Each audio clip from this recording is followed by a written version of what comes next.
So the news broke this week that something awful has happened, and that is that Toyota has killed off the Scion brand.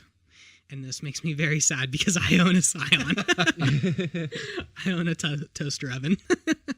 And let's be clear, that's the only reason that someone in this house is sad about it is because you own one. Yes, I would not be sad about it. Otherwise, we'd go along with the majority of the country that doesn't own a Scion and literally doesn't care about them.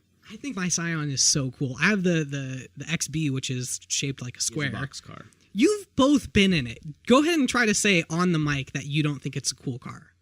It's a nice car. I don't have anything against it. The inside's very spacious. I'm not saddened by it cuts it corners going out really as a nice. company. It accelerates nice. What was that band that had the crappy purple Scion? Oh my gosh, that's right. Everyone sent me that song when it came out. That was Train. Yeah. Train. Was that even? Did we even figure out if that was the actual lyrics to the song?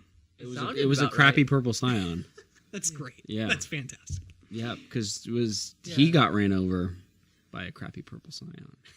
No, she got ran over. She got ran over by a crappy purple Scion. So something interesting about the story, though, in terms of Toyota killing off the brand, is that it was initially made to appeal to a younger generation, but when it was created, they were appealing to Gen X, which is the generation behind us. And so now millennials have come into the fold, as the article puts it. I just don't think Generation X took that bait. Like, I think Scion was like, check us out, and they were like, nah, we're all right. Yeah. And so we became the next target, which I clearly jumped gladly into. Yes. That's kind of unfortunate for them when they're trying to hit, a demographic that half of us are still in the process of getting a driver's license. Yeah. So it's not the best thing to aim at. Well, and I think this is another point for why the millennial generation is too big, because for the top side of the generation, the side that we would still call the millennial generation, they all have cars and they fall into that demographic. But like you're saying, our generation, the Echoboomers, subsection, half of us don't even have license. Yes, I mean the three of us do, but if you take our group, our 10-year span, half of us have license, half of us don't, and let's face it, all of us, for the most part, we don't have the kind of money to even go buy a new car. Yeah. So, well, and that's the thing, right? I think that was really their downfall, was that they didn't appeal to Generation X, so they definitely wouldn't appeal to the generation before that. And who do you think our parents are? That generation. So for kids that don't have their licenses, their parents are not going to be buying them Scions. Like, it's not that they missed the boat with it, and the people that would be buying that car for the latter half of our age group is not going to buy it for them. So it just kind of died off. Another 5 years to put out the Scion, it might have made it. But maybe it was just, I don't know. I think they did pretty good as they stood. How many did they have? A little bias. Did they have a lot of cars? They sold more than 1 million. No. So I mean, like, models. Oh no, they only had like 4 or 5 models. Oh, okay. Yeah. They were only intended to be a small brand anyway. I'm just surprised that, I thought the Scion brand was doing fine. I didn't realize that Toyota needed to fold it into the main brand itself. So they're still going to sell the models, but it's just they're going back on. So then what's the? I think what's going to happen is, and I haven't read anything, but what's probably going to happen is that they'll still sell the current batch that's out, obviously the current model, and then going into future years, you'll see similar looking cars start popping up on Toyota's side. Yeah, like they were in the article, they talked about like an SUV concept Scion had, and they were like, the problem is this demographic, this buyer demographic won't buy SUVs, so we have to take that too. So maybe I just don't know enough about car sales, but why would that? If Toyota owns Scion anyway, what does it matter whether they sell it with a Scion logo or a Toyota logo? I think it's just a lot of extra overhead because you have to have a whole new brand. It's a whole separate company. That's a lot of overhead that you have to pay for just to have the separate brand. And but are they a separate company? It's the profits from the company goes into Toyota, but Toyota still has to foot the bill for all the buildings and the logos. And they don't sell those at a Toyota dealer? They do, but it's instead of paying for the Toyota brand only, they have to pay for the Toyota brand and the Scion brand. Right. Which is, like I said, maybe it's just me not understanding, because to me the Scion brand is the logo on the back of the car, like the little, emblem that they make that goes on. Like, I don't. But legally, think about, it's a little bit different than that. Legally, but think about where that logo is. That logo is on people's shirts when they go into work. It's on the side of buildings. It's everywhere. It's on business cards. It's on invoices. All that cost to produce all of that material, is a lot of money when you could have just had Toyota logos the entire time and saved money because you had the batch order. Yeah, so I definitely don't know enough about car sales. So I'll they're take your dying. word for it. So Scion Either is way, going to be no more. Rest in peace. I'm sad. Guess I'll have to buy a Tesla. But now your car's going to be, obsolete. I know. I'm going to be I hope. Well, I wasn't going to say obsolete. I was going to say like rare. Like it was going to be like a Vintage. Yeah. Well, I wouldn't say vintage, but It's only 3 I don't years like old. them that much. But I'd say, you got something that not a lot of people are going to have in the future. Speaking of logo changes, if you are a user of the Uber app, you're going to open your phone in the next couple days and you're going to notice that the icon is gone because they have changed their logo. Why? It's a part of a bigger rebranding strategy. They have a whole article, and we're going to put it in the show notes. But they have a whole article kind of explaining the design process behind it. So for a designer like me, it's super, super interesting. For everyone else, it's like, that's a bunch of fluffy words for why you made the colors green and pink. Different color, yeah. Does it just look like a Bop It now, or? No, so the icon itself is supposed to be symbolic of atoms and the bits, and it's like trying to draw connections to like computer bits, like the base of technology, and atoms, which is the base of physical world. And they're trying to say that they want to be the technology company that moves all the physical products in the world. So what is a bit? Because I'm looking at this, like I see what it says about the bit in the middle, but what is that? It's like what the atom is to the physical world, the bit is to the digital world. Oh, okay. It's like the base That's element. good. That's That makes actually sense. a pretty good. That's the basic- explanation. I mean, Yeah. I saw the thing about atoms, but still, I was just like, I don't. So got it. as a designer, I look at it and I actually like the redesign. I think that it's a good attempt. Oh, and the local colors. Exactly. Okay. There's a whole section I can on kind it. of appreciate this. So they'll use these colors here to. So if you're in China, these are the colors they'll use for the app. If you're in Ireland, these are the colors they'll use. Like So- it's okay. This makes a lot more sense now. The reason why I put it in our list of topics to talk about is it's the first time I've seen a major brand like this focus so heavily on locations. And I mean, they're going down to countries. So all the textures and all the kind of design aesthetics that are a part of their brand for Mexico look at these or China. patterns. Like, look, they have like these for India and like this one for Mexico. Ireland's just green because everything is actually green there.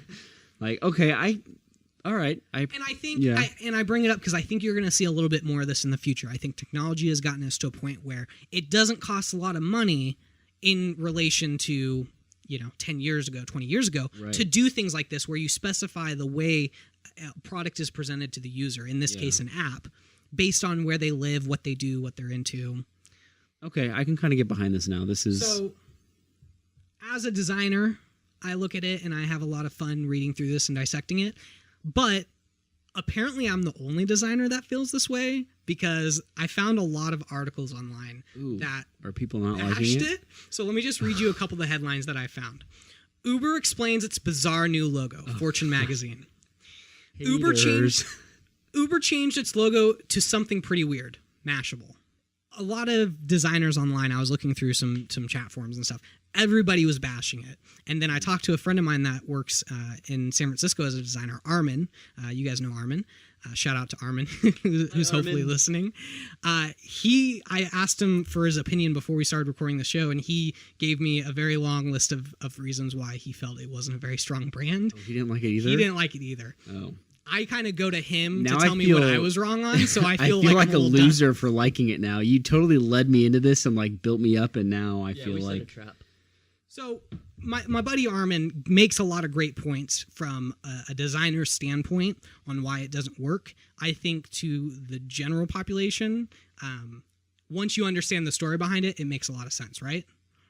What do you think? Well, yes, but I think that's the thing is a lot of people are going to read the story. Yeah, so I mean, they're gonna do the update on their phone, see the different color and the different little icon, and just click it anyway because they need a ride. That's the thing with I think a lot of small logo design stuff is a lot of people really read into it. But honestly, if I saw a small logo change like that, I'd look at it for a quarter of a second, go, "Oh, that's different." I mean, whatever. Don't get me wrong. I feel like this is a very big logo change. Well, because it's going from having the word of Uber on the app icon to now it's just a symbol.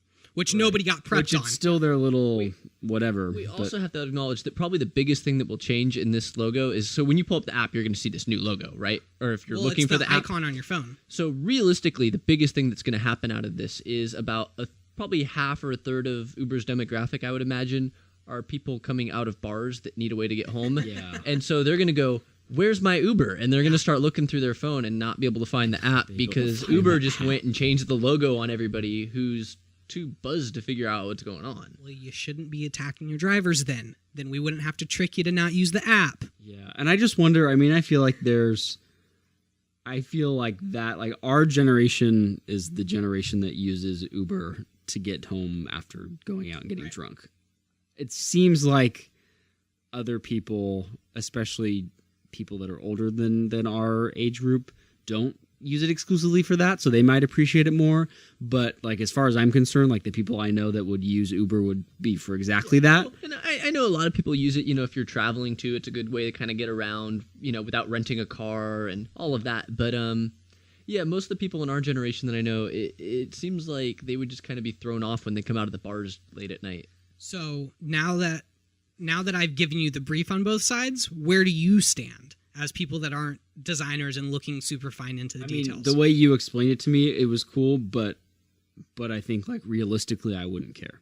Okay. I would see the icon change and be like, oh, they changed their icon, and maybe, you'd notice, because I'm assuming they're going to change the interface too, like how they... I think a lot of things are going to change in it, yeah. The colors will change, all that stuff, so it's kind of like, oh, it's different, but beyond that, I wouldn't read into why they were doing it, unless it was, crazy. I agree. I think if I'm looking at it in isolation, I don't really get the point. If it's part of a bigger marketing push and they're really looking to revamp their company, I guess I see how it could be beneficial, but just the change of logo... I don't really get what the big deal is. I mean, if you watch, they have a video in the link that we'll post here in the show notes. But if you watch the video, they basically tell you what they want to do for the next 10, 20 years of their company, which, like I mentioned earlier, is they want to be the technology that transports all of the physical items in the world. Well, wait. So actually, that's pretty big. And it includes... So it's funny because the end of the video talks about self-driving cars, which one of the comments I've read was like, so you're basically telling everyone that is employed by your app to be drivers that they're going to be obsolete and you're going to fire them all. Hold up, though. So they didn't say that they want to be transporting all the people in the world. They said they want to be transporting everything in the world. So does that mean that they're actually looking to take on places like FedEx and Amazon and... To a degree, but they already have an app that I want to say they're trialing in San Francisco. It's called Uber Eats, and they deliver food like Postmates does. Postmates is another food delivery app. Yeah, so they're already testing that. I've seen things where they've delivered ice cream. I saw something the other day when they deliver puppies. I mean, I would order an Uber full of puppies. Any Uber car showed up to my house with ice cream and puppies. See, but the problem is they take the puppies away after your time's up. Well, I just need to your ice cream. The puppies are gone. Well, too, the puppies you can. Well, like the puppies you can. That's like they did like a special thing where they would let you basically rent them. Yeah. Which is, not quite the same as delivering food. But I think to the bigger point is that they are willing to tackle more than just riders now.